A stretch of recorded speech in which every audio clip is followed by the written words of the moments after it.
Hey folks, hello, hello. Welcome everyone.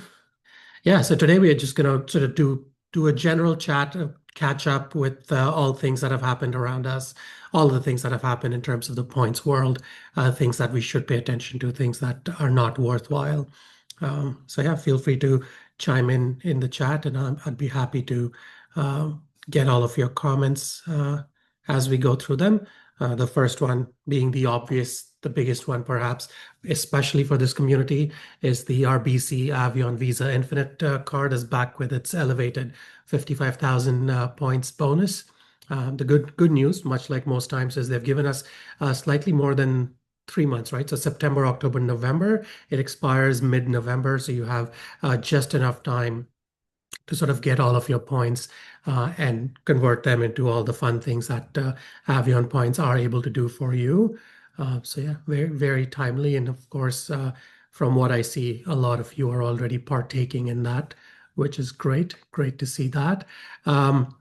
With Since I'm talking about Avion, I should have remembered to jot this down, but the Avion to American Airlines, the AA partnership, not partnership, the transfer bonus is also on for another day. So last call. So one more day, you will be able to convert your Avion to American with a 15% bonus, which is fantastic.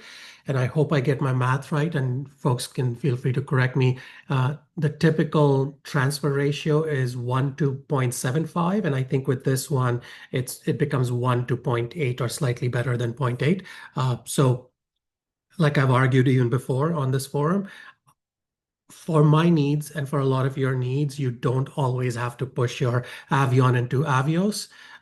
This might be a great way to sort of unlock, hey, Etihad, why not? Etihad bookings out of American, the availability is a lot stronger, much stronger than Aeroplan, certainly. And you will be able to book your first class and things on American, and you are able to set up your notifications and such. So for JAL first class or any of the one world big ones, even have I seen Qantas? I was about to say Qantas, but I know Qantas does not release, but I think I've seen sporadically, but I've seen Qantas business availability on American as well. But the last time I was typically searching that was back in April, so it's been a while. So take it with a grain of salt. But yeah, great use if you still want to leverage your 15% bonus by moving your Avion to American miles. One more day to go. They have not coded the actual bonus in the transfer widget itself, so don't be alarmed by that. So when you transfer, say 10,000, and you're seeing whatever 800, not hopefully not 800, around 8,000 or whatever points in there, you won't see it 8,000. You'll see 7,500. That's the standard rate. So that push that through. It'll take about 5 days to show up, and then the bonus. Did my bonus show up as well? My bonus says everything showed up in 5 days. So I transferred everything on the 25th. And just this morning, I noticed that everything was in, including all the bonus points and all of that. So it's not going to hit up separately. It all came in bunched in together. But obviously, on the widget itself, you won't see the bonus portion. You'll just see the baseline transfer portion. So yeah, just heads up if you're doing that another day to do it. Alex says, let me ask you this. You book Air Canada quite often. Have you done the math for your travel habits if the new elite status thresholds benefit you or not? Great question, Alex. We spoke about this a little bit. I mean, there's so much written on Flyer Talk and the other forums, but we spoke about this a little bit, not in such direct terms, and I'll come to answering your question. If you haven't seen the AMA with Scott from last week, I would highly recommend watch that because it sort of will not quell your anxieties, but at least will tell you what are the things that are within your control that you can do to replicate some of the things that are happening in the program right now in 2025 and are about to change in 26. With that said, yeah, I book Air Canada quite often, and do I think it's going to negatively impact me? I don't think it'll negatively impact me.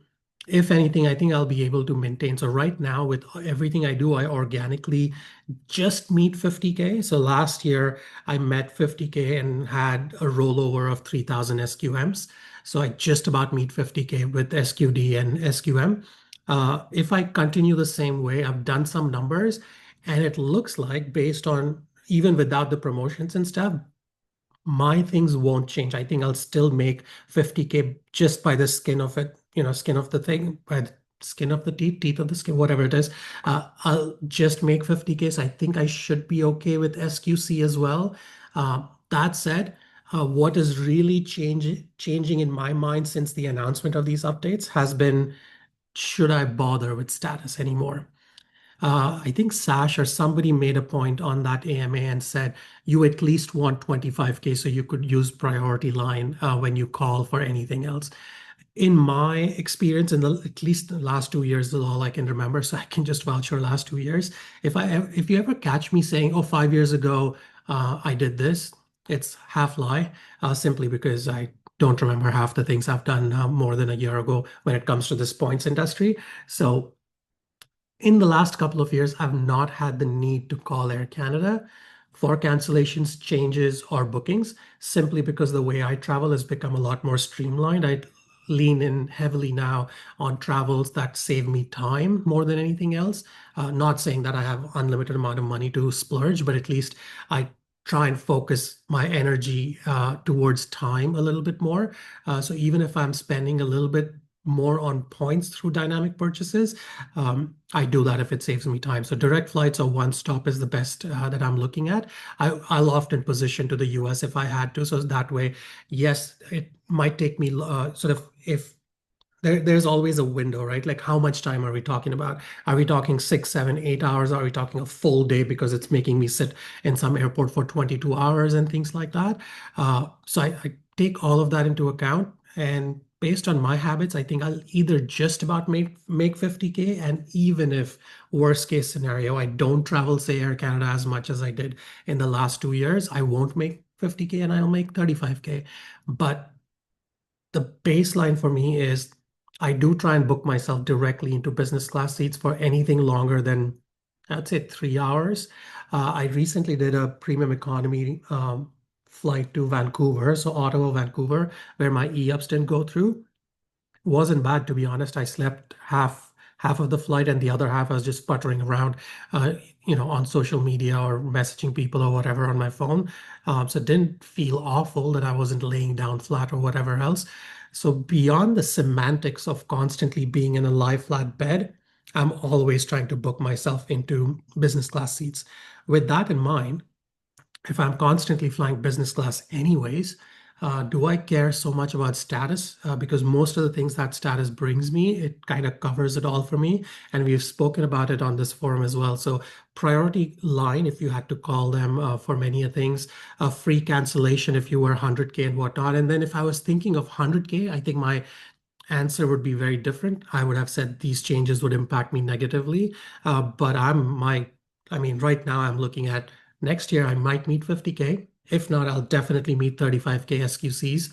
And I'm okay with 35K SQC, to be honest, because I constantly, like I said, 9.5 out of 10 times, I'm booking directly into the cabin I want. I do not putter around with e-ups anymore. That's just been my thing. Sorry, Alex, that went on for 15 minutes there, but that's essentially where I am at. So rather than doing the math and worrying about it, I'm focusing my energies on, do I really need status? What happens if I don't get that status? Does my travel patterns change? Do my travel habits change? And the answer, quite honestly, has been nope, I'm not changing any of my travel habits or travel patterns. So if I meet 50K or I don't meet 50K in the new changes in 2026, I'll just about meet 50K for 2026 as well through my 25 activities. And then I'll have that. So 2027 is the real sort of quote unquote danger of dropping from 50K to a 35K. And like I said, it doesn't bother me as much. Um, Alex says, speaking of calling Aeroplan, they are pushing to be a global frequent flyer program, but their call centers are not 24/7. Yeah, for sure. We've learned that through other data points as well. This has not happened to me recently, but I do recall having to wait for a few hours a few times in the past to get things sorted. changed, and have also heard from others with similar issues. Do you think Aeroplan is aware of this? Aeroplan is 101% aware of this blind spot, the fact that they're not open 24/7. They may have not spoken about this in the AMA, but they know that that's been a big pain point for Aeroplan, especially when there's that window of 2-3 hours that they're not open. So I think they are going to do their very best in the next year to come back to 24/7 operations. And this is directly Scott either quoted this directly on the AMA, or he's quoted to me directly. So either way, he's mentioned that. Oh, and he says they're already 24/7 now, I believe. But yeah, they were, I think the window was 2 hours or 2.5 hours, especially if you were in a different time zone trying to get hold of Aeroplan. That was a big pain point, and they acknowledged it, and they did say that their endeavor is to come back to 24/7 rather quickly. If it's already happened, I'm not surprised that they've already done that. Um, yeah, Alex says, no, all good. Was just curious. I'm the same way. I book J directly, and I've been lucky that in the last 4 years, I've hit 25 or 35K via status match or spending. Yeah. And hey, bigger emphasis again, shout out to that AMA we did last week with Scott O'Leary. He did confirm that any of those gifted status, so if your friends are gifting you status, for example, not only will you keep it for the rest of this year, so if you get a status today from me, for example, you'll keep it for 2025 and all of 2026. So it's not just 1 year. So it's a great way of a year and a half of gifted status. If you have friends that are 75K and can give you 35K, or better yet, are 100K and can give you 50K. So keep your eyes and ears to the ground for that. If your friend is looking to give you status, that might be a decent way of doing it, at least for this year and the transition year coming up for us. Iyad is here. Hey, Iyad. Iyad says, I know they're not open 24/7. It has been a pain point in the past. However, I love that their call centers are based in Canada with Canadian agents and make it so much easier to deal with. 100%. Yes. Yeah. Andy says they did confirm to me yesterday that it is. I'm assuming that it is 24/7. Cool. Like I said, if it's back to 24/7, amazing. And if not, like I said, they do endeavor to bring it back to 24/7. And the gap there was 2 a.m. to 4 a.m. or something like that. So I want to say it was short enough a time, like a couple of hours, but I can see how that still becomes a pain point, especially if you're in a different time zone trying to get hold of Aeroplan to make any changes to your travel plans.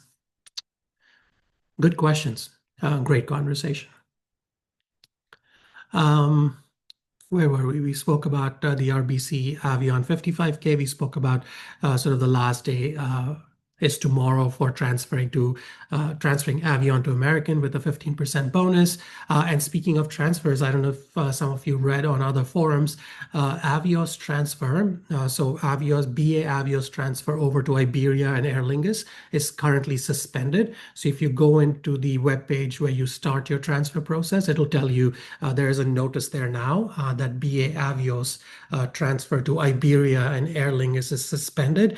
They do say that it's a temporary suspension and things will come back, but they don't give us any timelines to that, and are basically quoting upgrade to an experience or customer experience. The transfer experience is going to be made better. So I'm assuming they're working on some kind of upgrade to the portal itself, the transfer portal that is, or the transfer system.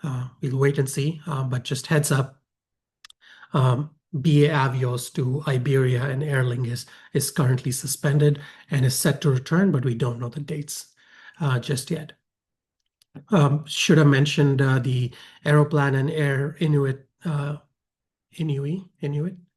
partnership, which kicks off. And this is again another niche regional partnership that Aeroplan announced a couple of days ago, which is fantastic in my opinion, because Air Inuit connects northern communities across sort of northern Quebec, or indigenous areas in northern Quebec or territories in northern Quebec, back down to Montreal and Quebec City are the two hubs that they fly to. So if you are looking to get to some of the northern airports and go on from there to even further northern communities, this is a great way to experience it. And the fact that you will be able to use your Aeroplan points to tag in some of these niche regional flights. But The Aeroplan redemption itself will happen in 2026. I'm told early 26, but again, no dates given. But as of October 1st, if you are booking directly into Air Inuit, then you will be earning Aeroplan points, which is fantastic for the people that constantly use this air service in that region. Very similar to Canadian North. This is Canadian North, right? Which is the one that wrapped up. I think Calm Air. Is Calm Air still around? Somebody want to check that for me? Not sure if one of the regional ones sort of wrapped up here. One of the three wrapped up, I think, or amalgamated with the other. Uh, Goldie saying AC becoming CBC, uniting our country. Yeah, I mean that's a good comparison. CBC being sort of the critical coverage that it offers to communities across the country, remote communities included. Air Canada definitely is doing its best to sort of remain relevant in these communities through these critical partnerships. So yeah, fair point, Goldie. Uh, yeah. Speaking of, since we are talking airplane, I had this roughly jotted down somewhere, but Air Canada, Sarah had asked that in our Discord channel, and that reminded me that Air Canada new bookings made between August 27th and September 12th, they are now doing a no change fee and no standard seat selection fee. So that's a great sort of way to promote itself. I'm not sure what the reason for that is, if it's still compensating for all of the turbulent things or system upgrade. I don't know why they're doing this, but they have announced it. There's a dedicated page to it. So if you're making any new bookings from August 27th all the way through to September 12th, good news is that there'll be no change fees if you had to change or cancel for some reason. Or actually, they don't say change or cancel, but it does say change fee and free standard seat selection on flights operated by, I guess, across the network, Air Canada network, which is Air Canada Rouge, and Air Canada Express, which is good. Um, Farzan has a question or perhaps a comment here. Considering getting into the US credit cards, does Amex US require ITIN after acquiring the first card via global transfer? Great question. So there's two parts to this. First is if you're considering getting in, that means this is not your first card based on the second half of your question. Do you need an ITIN? The answer is yes, you do need an ITIN, especially even after you've done the first one and do a global transfer. For a while there, global transfer and things wouldn't work if you already had your first card. So answer is yes, you do need your ITIN. There have been anecdotal evidence that you can go through global transfer again as a completely separate stream without an ITIN and get a new card under a new account and things like that. But I don't know how prevalent that still is. But if you're doing a global transfer, already have a card with the US, and this is your second one, for example, you will need an ITIN. The system, the application itself will require you to have an ITIN. James says, oh, thanks, James. I'll come to that in a second. Andy says only change. Cancel fees is still around. I tried today. Yeah, thank you for confirming, Andy. I had that hunch that cancel is not included in there. I'm glad you're able to confirm that for us. James says Calm Air ceased operations a few years ago. There was also another Calm Air that also ceased in 2012. I guess don't name your airline Calm Air. Is it Calm Air or Calm Air? CALM, or are those two separate entities altogether? Because wasn't there a Calm Air as well? CALM, like keep calm, kind of calm air. Anyways, but great data point, James. Thank you for sharing that. Iyad says counter data point. Have someone who got a card a month ago as a brand new customer and got their first US Amex without ITIN through global transfer. Yeah, I think that's the regular way of doing it. You don't have to have an ITIN for your first one if you're doing a global transfer. I think the question was, I'll read Farzan's question again. Maybe I read it wrong. There we go. Considering getting into the US, so applying that, it'll be their first card. But does Amex US require an ITIN after acquiring the first card via global transfer. So if you already have your first card, then that's what I was responding to, that yes, typically you will need an ITIN, but the counter, it's not so much a counter. Iyad says that you can do it for the very first card for the first time through global transfer without ITIN, and I can confirm, of course you can. That's correct. Yeah, no worries, Iyad. Iyad says my bad. uh, all good, all good. Uh, Right. Thank you, Donna. Donna says Calm Air, CALM Air is still in service. Okay, thank you. I didn't even know Calm Air existed. Calm and Calm. Huh. Was Calm Air called Calm Air before? Oh God, these tongue twisters are gonna kill me. Uh, James says yes, they are, but I'm too stressed to talk about that. Haha, I see what you did there, James. Well done. Well done. Alex says at least it wasn't Con Air. Is there any other Aeroplan or Air Canada news in mind or in my notes? Let's see. I don't think so. Uh, yeah, let's move on to the next one that I had sort of jotted down. Uh, Easy Delta Miles coverage, Easy Delta Miles acquisition opportunity for everybody. So if you have a Delta account, you can definitely use VPN for Washington State and register yourself for Delta 12 status. So it's called 12status.com, I think, is the direct website. Somebody wants to look that up and plug, or did I write about this? I did not. We just shared. Anyways, 12 Delta 12 status is basically a partnership with the Seahawks team, the Seattle football team based out of Seattle, Seattle Seahawks. So the number of yards that they cover during the entire season, if you're registered into this 12 status program, you will get those many Delta points. And in the past, I think I've gotten anywhere between sort of 4,000 to 5,000 points through this program, which is great because it keeps my Delta status alive. I don't actively pursue Delta miles particularly.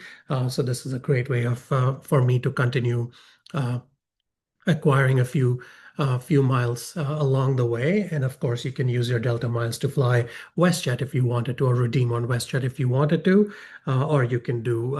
They are fully dynamic, so oftentimes some of the domestic routes you can easily lock in for under 5,000 at times, to 5,000 to 7,000. You'll get enough short haul flights in the US that you'll be able to use these points for.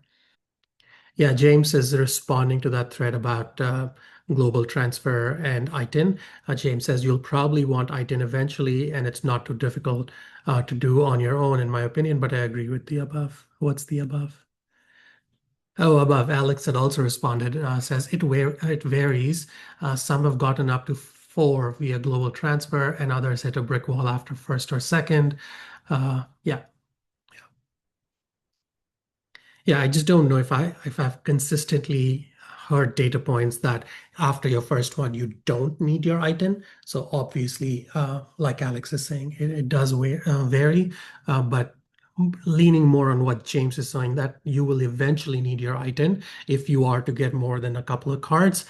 So you may as well start that process, and it's pretty well defined, to be honest. I think Frugal Flyer does a great job of putting everything step by step. And if you wanted to do it yourself, I think they also offer a service that you can sign up to if you wanted them to get you an ITIN number going. But if you do travel to the US and are able to get yourself to a US tax center in Canada, there's several across Ontario, Alberta, across Canada, basically, you should be able to complete that ITIN process yourself. It will take a little bit of time, but you should be able to do it yourself. Especially if you are able to get into the US, or if you have travel plans in the US, you will be able to do it in person, so you don't have to ship away your passport or official copies of your passport, or whatever they call it, the stamped and approved one, which apparently Service Canada is no longer doing. But again, it's been a while. I haven't sort of looked into this. So take a look at Frugal Flyer. They have a great set of resources around ITIN, applying for ITIN yourself or doing it through them, and you should be sorted.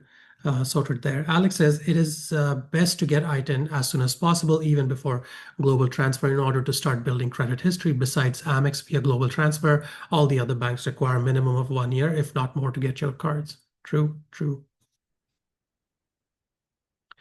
Andy says, never did global transfer as I got in before global transfer became the only way. If you global transfer from a card, then do you lose that card in Canada? No, you don't. Yeah, Alex has answered, no, you don't. So yeah, confirming that as a data point myself, you don't lose access to that card. You can definitely keep the card both sides, and Marriott cards are a great example of that. And you can keep your Brilliant, keep your business Bonvoy and your personal Bonvoy here in Canada and continue on. So, because that combination is done by a lot of people here in Canada. So yeah, you don't lose access to any of that. Oh, Chris, good follow-up question. Chris says, for ITIN, do you need to renew it or one and done? You do need to renew it. I'm foggy on the number of years, if it's 4 or 5 years, but you do have to renew it. Sometimes even before that. What was the data point? Sash had mentioned this to me for something because he was going to do a renewal himself. I forget the details, but I can confirm, Chris, that you do have to renew your ITIN. You can the auto renewal process would obviously be by filing taxes. If you're filing taxes, you don't need to renew it. If not, if it's sort of sitting dormant for a certain number of years, someone please check and confirm. But I have a feeling it's 5 years. I could be wrong, but it does require renewal if it's sitting dormant. But if you do file US taxes and you've been plugging in your ITIN number there, then it's auto renewed and you don't have to worry about it. Oh, James is confirming 3 years, so never mind. It's a little more strict than I thought it would be. 3 years, not 5 years. Okay, cool. Well, since we're talking about the US, may as well cover this next little nugget, this next little promotion that came our way yesterday or maybe a couple of days ago was Rakuten is doing 100% cashback on NordVPN. I did write about this one and post an article. So you can a 2 year NordVPN plan right now is going for about $105. And if you're buying that directly through that Rakuten cashback link, then you get $99.27 back, which is basically like 95% of your cost is back. And of course, if you don't want to pay taxes on top of that 105, you can easily set your state to California, and then that way you won't get charged the taxes. So you're looking at 105 instead of 118, including taxes. So if you really want to maximize, if you do end up paying taxes, it's $118 and you can still get 99.27 back. If you only pay 105 without the taxes, you still get 99.27 back.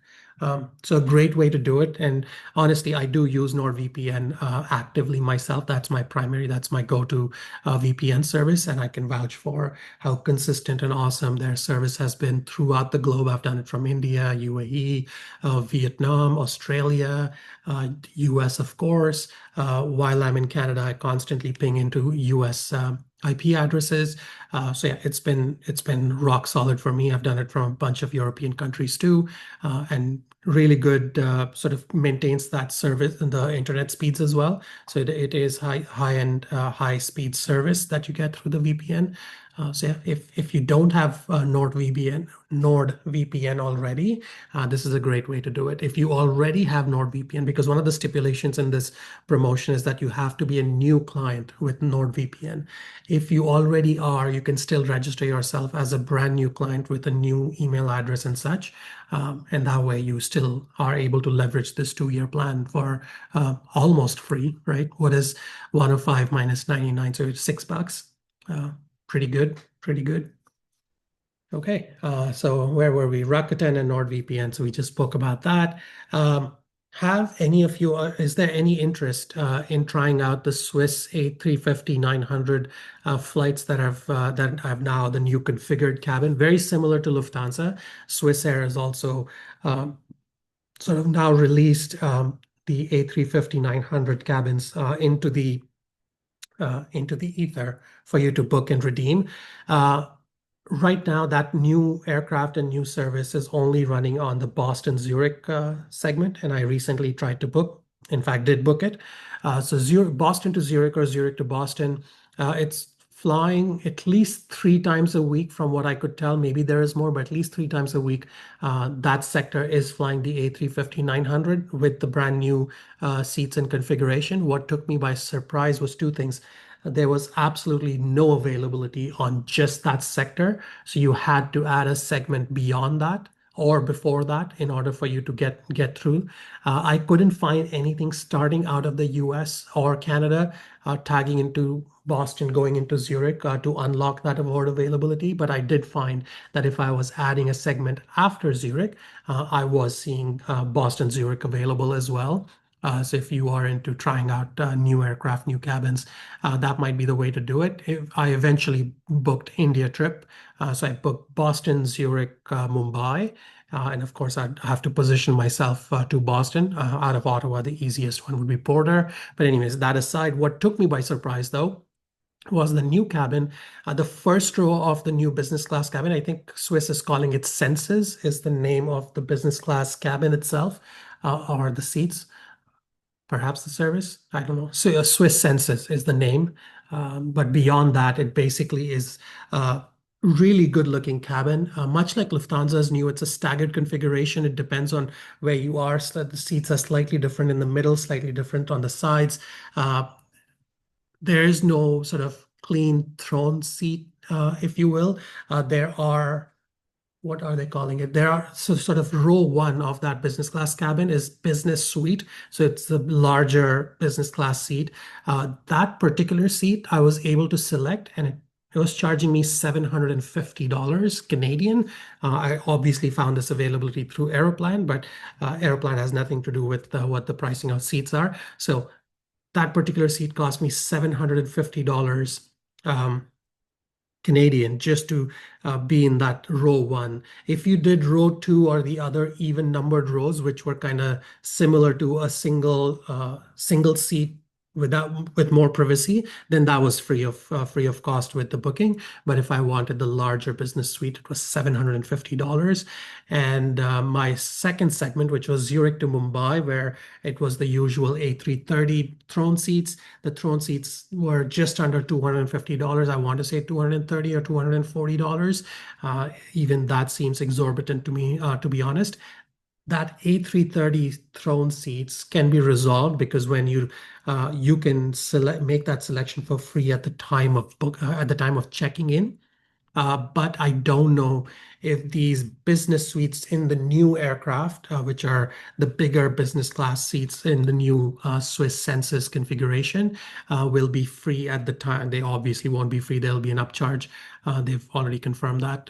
So yeah, $750 if you wanted to select that seat seems crazy to me. And then much like Lufthansa's new configuration, the Swiss new configuration only has 4 first class seats, which are obviously open only to their own program, their own frequent flyer members. So you won't be able to access Swiss first class through Aeroplan or anything like that. And that was very much the one-to-one, exactly the same configuration as the new Lufthansa ones. The new Lufthansa aircrafts are already flying to Canada, to Toronto and Vancouver, I think, are the 2 cities. But if you have to or want to fly Swiss new A350-900, then Boston, Zurich is now available on Aeroplan. Several dates I was able to find from January onwards. That service starts Jan 16th, I think. So Jan 16th onwards, I was able to intermittently find that A350-900 availability across, checked all the way through to April, and every month, every week, there was something available as long as you were able to add another segment after Zurich. If you were just searching for that one Boston Zurich or Zurich Boston, it wouldn't show up. So heads up. Um, any other data points on pre-selecting seats? Are there other airlines that charge this much for advanced seat selection in business class? I can't think of, but if you guys have paid for advanced seat selection in business class on another airline, I would love to know. I'd love to see a comparison. If you can do a transatlantic or even a trans-Pacific comparison, that would be great. So if you have had that experience, ping me or at least pop in a comment and we can share that with our listeners. Um, Speaking of transatlantic, uh, Flying Blue promo for August is now out, and Montreal is now available. So Montreal Paris is available for 25% discount, which means that if you have to book in August and you can fly all the way through to end of January 2026. If you're able to find that availability, I was able to find intermittent availability in November and mid-Jan to late Jan, but nothing other than that. But again, I did a cursory check this morning. But if you were thinking of using your Flying Blue for the promo awards, then good news.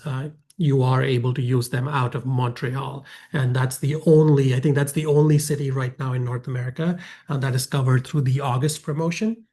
In the past, we've seen quite a few going out of Ottawa, for example, but I'm glad Montreal gets a turn as well. Unfortunately, it's not the 50% promo, it's 25%, but hey, 45,000, if you're able to get that availability, 45,000 out of Montreal is pretty solid. And you will be able to fly their new aircraft, which is the A350-900s as well. I recently flew them between Paris and Mumbai, maybe. Yeah, in March or April this year, there's a review available on Points, Miles, and Bling, so definitely check them out. Great, in my experience, sort of great hard product. The soft product was sort of fell very, very short. In my experience for that one segment, I've not flown them enough repeated times to tell you that that's been a theme, but great hard product on the Air France A350 aircraft, the new business class on the A350-900s. But the soft service, in my experience, for that one time I flew them wasn't the great. But anyways, yeah, 25% off of business class awards out of Montreal for the new August promo. Check them out. There's also, how many of you know of GHA Discovery? It's a loyalty program, the Discovery Group. I don't claim to know much about them, to be honest. The only reason I know them is because you may have heard of this hotel chain called Kempinski. Kempinski is part of that GHA Discovery group. So GHA Discovery right now is running a hotel status match. So if you actually, GHA also has Palm Jumeirah as part of them. Somebody check, but I'm pretty sure one of the fancier Jumeirah Hotels is part of their group as well. Anyways, if you wanted a hotel status match, they're doing a very generous status match right now. They'll match any of your airline or hotel statuses to their own, and you can pretty much get their highest tier, which is platinum. They only have three: silver, gold, platinum, and you will be able to hit platinum with something like a 50K with Aeroplan.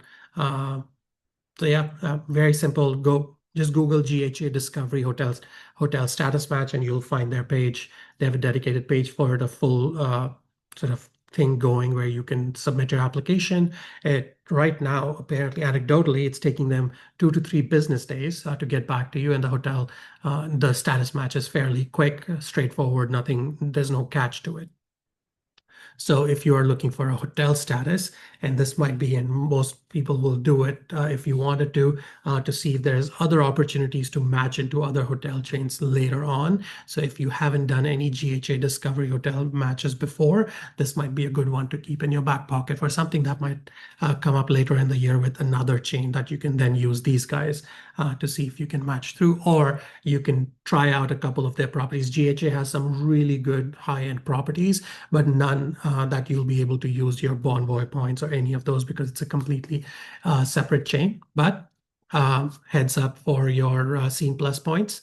I love, and I mentioned this in my socials and others as well. Scotia Scene Plus is basically my go-to for anything that's out of my usual Marriott or Hilton chains or points that I don't have, hotel points. If I don't have those, then I'm booking directly using my, in my case, my Amex Scotia Amex Gold card, and then redeeming them directly using my Scene Plus points. I'll ask you a airline question instead. I've been reading a lot about Airbus A321 XLRs. These are the narrow body, single aisle aircraft that are now rolling out through other airlines. I think Aer Lingus was the first one to sort of have the full business class, and business class has fully lie flat seats, unlike previous narrow bodies, which only had recliner seats. Air Canada has also ordered a bunch of these, and once they come through, the general understanding is that these aircrafts will be used on distances like 5 to 6 hour distances. So you could think about, say, Ottawa to Vancouver, or even Toronto to a lot of those transatlantic flights and things, or not Toronto, I should, because right now what other airlines are doing is they're catching the uh, non-hub flying using these flights, using these A321 XLRs. So here's your question. If you had the option of being on a fully flat bed on a narrow body like a 321 XLR, or wide body like a 787 or 777, which would you pick and why? Like a flat bed, I haven't flown a narrow body flatbed yet, but I'm going to assume that if your intention, like me, is to rest on a flatbed seat, would you care if it was a narrow body or a wide body? Because up until now, that conversation was very simple in that, hey, I'm going to choose a wide body because those are the ones that have the flatbed seats in business class. But now it's changing because these narrow bodies, single aisle flights will also have flatbeds. So does that change your decision, or would you still prefer a wide body over a narrow body aircraft? American Airlines has already launched theirs, and their Philadelphia to London is what's flying. They did one out of Philly to LA, maybe LAX, and then back. But Philly to London is definitely flying on that narrow body, single aisle, fully flat seat is available as a flagship first on American. Again, the reason I'm keeping these things in mind about American is because I do transfer a lot of my Avion points to American AA miles. So I'm able to use some of that for that kind of flying. So anyways, I'm looking forward to flying these narrow bodies either with American or whoever comes up next in this. United is already committed to it, I think, and the others will come through after this. But Alex, I think the schedule does factor in. Oh, I think we're talking about wide body, narrow body. Alex is responding saying, I think the schedule does factor in it, and I wouldn't be opposed depending on the time. But yes, generally I want a comfortable seat. I remember flying TAP Portugal. Oh, it was TAP Portugal. Yes, A321 LR. Throne seats, Toronto, Lisbon, and it did the job. I was able to get rest, and I think it reclined, but can't remember if it was lie flat. Huh. Farzan says, I flew a TAP red eye. Oh, lost your comment. Narrow body from Toronto, Lisbon. It was a little tight, but much better than flying in economy. It was lie flat. Yeah, and I think Dahlia has a full review available on Points, Miles, and Bling on that same flight, the TAP Portugal from Lisbon to Toronto. So definitely check that out if you want to take a look. Um, Yeah, okay. So most of you, not most of you, at least two of you that are here on the call are saying that it does sort of schedules aside, just the seat itself kind of levels the playing field between narrow body and wide body conversation. But fully agree with who was it, Alex, saying that the schedule will play a big factor, 100%, because I'm trying to think a lot of these would be going to tier two cities between North America and Europe, transatlantic. So most of these flights tend to be 6, 7 hours at the most, and often are overnight, at least the ones going from here into Europe. So for those, if you're mostly sleeping, then shouldn't be a huge deal, right?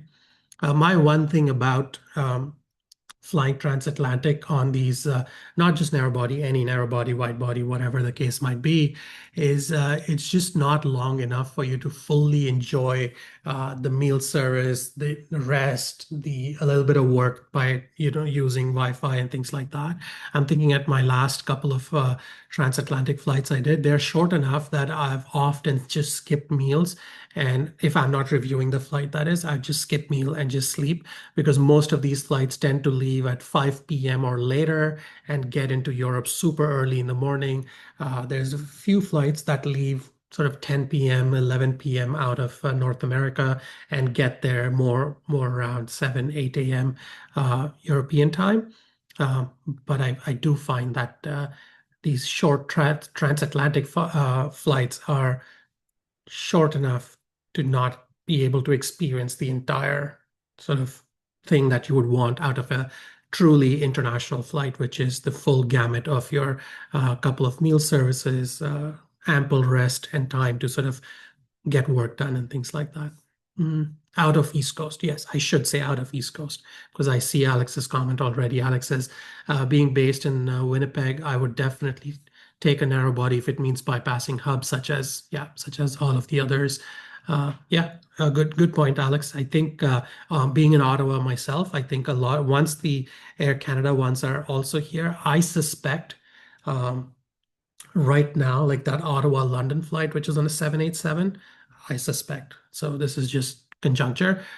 I wonder if the A321s, the XLRs, are going to play a larger role in connecting cities like Ottawa to London, Ottawa to somewhere, or even Halifax to London. Think about all the Halifax routes that it has to Europe, Halifax, Edinburgh, and things like that. So yeah, I'm pretty certain that A321 XLRs will be used on these routes, and I'm sure Ottawa will play a role in that schedule once the aircraft becomes available and we start see that being rolled out. I think 2020, late 26 or even 2027 is the timeline for Air Canada's XLRs, the A321 XLRs, but we wait and see. Let's talk about something smaller than A321. How many of you heard about Billy Bishop entering into this partnership with a company called Beta, which flies fully electric aircraft? They're now fully live, and they did some test flying out in YTZ, Billy Bishop Airport. So these fully electric aircrafts are basically a great way forward. That company is cargo first, so they're not pitching this as a passenger plane just yet to shuttle, say 100, 200, 300 people in there, not 300, 100 people out of that aircraft, but cargo first, think about medical emergencies and things like that. So for medical purposes, medical use, connecting rural communities or doing cargo shipments from rural communities into larger airports, town, city, Southern Ontario, to Toronto, or in this case, Billy Bishop. So keep your eyes and ears peeled because I think there's more to come from this company, and it has a lot of potential. So yeah, Beta is the name of the company that's doing fully electric aircraft. And oh, James is here just as I was parting. James says, "Oh, Amex US Platinum fee probably go up next month." Yeah, September. I think the fee itself was that shared already. It was close to $900, right? Yeah, it was leaked. It's yeah, we've known that it's going to go in September. We also know the hike was going to happen. The fee hike was going to happen to about $900, 900 US dollars, that is. We also know that we are going to get a lot more coupon style credits through these Amex Platinum cards in the US. What we don't know is what happens to the other perks and stuff. We'll just have to wait and see what the relaunch is. I did share that I straight up asked Amex Canada if the Platinum card here in Canada is going to get the same refresh. And I was told, at least last month when I asked them, I was told, nope, that's not the plan. That's not the case. They said there's no imminent plans of doing that. And that's where they stopped. So tells me that at least for now, we're okay. If it might change next year, the year after, maybe, but for now, we're okay.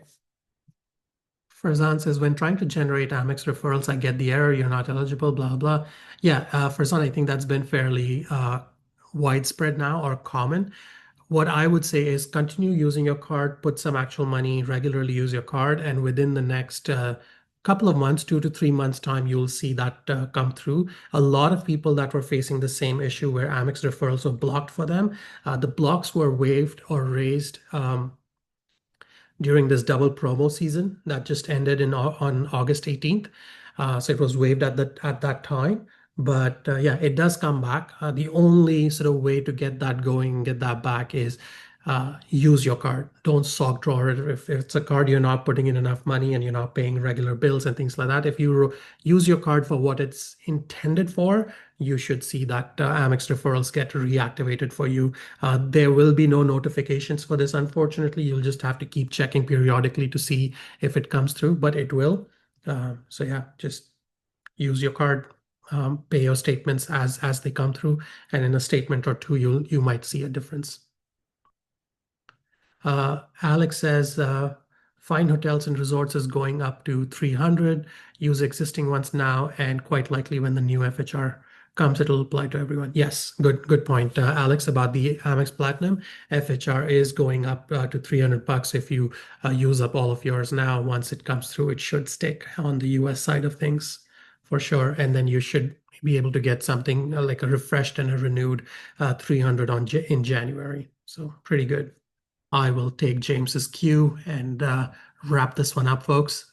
Thanks again. Have a wonderful, wonderful weekend. For those of you that I'll see next week for the Ottawa meetup, see you then. If you're last minute decision makers, a couple of spots are still open. The link is on our socials. You can grab it from there. And if not, I'll see you guys the weekend after. Take care. Have a good one.